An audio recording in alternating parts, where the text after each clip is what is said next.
Oh, hey, this is David with a lesson about being prepared. I did my video earlier on the opening credits with the gravestones and so on, and I totally forgot an old technique I had. Haven't used it for a very long time, which explains how I forgot it. But it's very simple. You see this polygon I'm making? That's going to be fog. That's going to be ground fog. That's kind of seeping up from the ground and just generally making it look like a creepy graveyard. I'm not going to work anymore on my textures for the ground or the gravestone. This is just kind of a proof of concept to show you an old technique I used to have.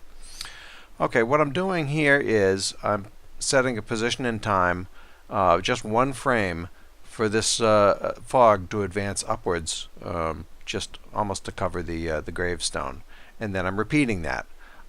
So every frame it kind of hops up and hops down, and what I'm going to do is I'm going to apply motion blur to the camera, and so this flat white plane that's picking up the light and getting shadows cast on it by the gravestone and so on, that's going to represent fog. And I'll do a quick render here. I'll take a look at what it does, just that simple concept.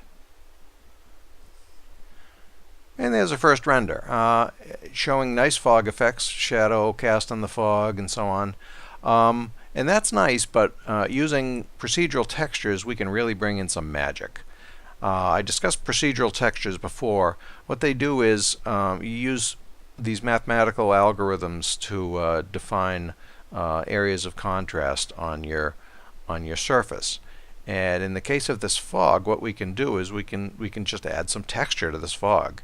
And the neat thing about the procedurals, because they're mathematical, they're actually three-dimensional. You know, if you take a picture of a stop sign and apply it to an octagonal polygon, then you've got a nice stop sign. But imagine a baseball.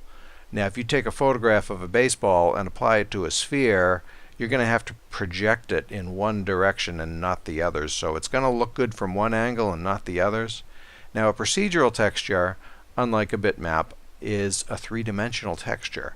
So what we're doing with this plane here, we're moving it very quickly in time and blurring the motion. And it's, of course, moving through three-dimensional space. So what you're ending up with is not just a two-dimensional aspect of this three-dimensional texture, but you're seeing 3 dimensions in the texture. And it's not entirely apparent from the first renderings you're going to see here, but I'll be able to improve that later with adding subtle motion to it and layers of different textures. So let's take a look at the next rendering. Okay, that's more like it. Look at that texture in there. Okay, there's one more thing I can do to improve this, and that is to, well, I've been using one polygon for this technique, but if I take that same polygon and make a stack of it, that's going to give some more life, some more dimensionality and density to the fog that we see.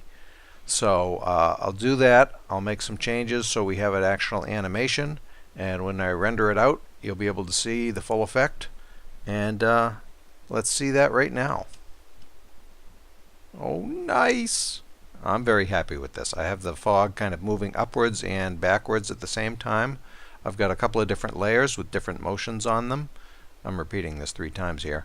And so you can see this is a very simple way of making a cool 3-dimensional effect with very old-fashioned techniques. This technique is from the 90s. Well, thanks for watching. And now I got to decide if I should go back and redo my credits. I'm thinking about it. Alright, see you soon.